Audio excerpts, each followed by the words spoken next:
Hello everyone, আসসালামু আলাইকুম। আশা করি সবাই ভালো আছেন। আল্লাহর রহমতে আমিও ভালো আছি। আর আজকে দুপুরবেলা নিয়ে নিছি হচ্ছে এটা দয়া কলা রান্না করা। এই দয়া কলাটা শুধু খেতেও ভালো লাগে, আবার বেশ মজা লাগে। একটু ভাত দিয়ে মশলা সুন্দর করে মেখে খেলে বেশ মজা লাগে। আর এই দয়া কলাটা আম্মু যশোর থেকে নিয়ে আসছিল। ফার্স্ট ভাইবটাই হচ্ছে দয়া কলা দিয়ে নিয়ে নিব। বিসমিল্লাহ। অনেক মজা হয়েছে, কারণ সব রান্নাবাড়াই আম্মু করছে, শুধু এই মাছ চচ্চড়িটা আমি করছি। এটা হচ্ছে ছোটো মাছ চচ্চড়ি। শীতকালে এরকম মাছ চচ্চড়ি অনেক বেশি মজা লাগে।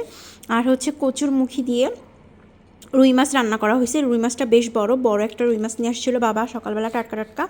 ওটা দিয়ে আম্মু হচ্ছে কচুর মুখি দিয়ে খুব সুন্দর করে রান্না করছে। এখন হচ্ছে ছোটো মাছ দিয়ে খাবো। আর ছোটো মাছটা হচ্ছে আমি রান্না করছিলাম, একদম হাতে খুব ভালো করে মাখায় টাকায় দিছিলাম। এই ছোটো মাছগুলো আসলে এইভাবেই রান্না করলে বেশি মজা লাগে, কারণ শীতকালে না ছোটো মাছ হচ্ছে সুন্দর করে হাতে ঝাল পেঁয়াজ বেশি করে দিয়ে, ধনিয়া পাতা, টমেটো সব কিছু বেশি করে দিয়ে যদি আপনি মাখায় রান্না করেন না, অনেক বেশি মজা লাগবে। আমার কাছে বেশ এই তরকারিগুলো খুব ভালো লাগে।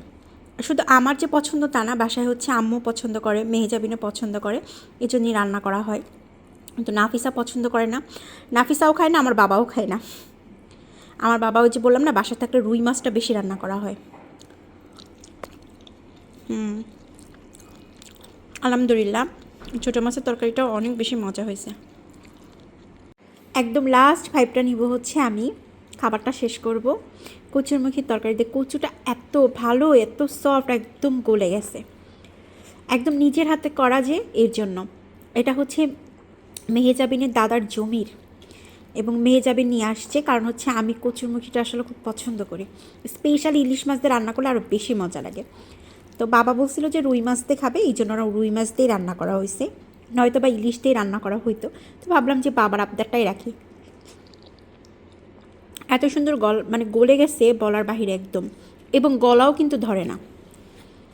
বাট ঢাকায় ম্যাক্সিমাম কচু টচু কিনলে দেখা যায় একটু মাঝে মাঝে গলাটা একটু ধরে বা হচ্ছে একটু চুলকায়, কিন্তু এক্ষেত্রে এই দিক থেকে 100% শিওর কিছুই হয় না, যেহেতু একদম সারমার ছাড়া খাওয়ার জন্য লাগানো হয় কিছুটা, এই জন্য পারফেক্ট একদম।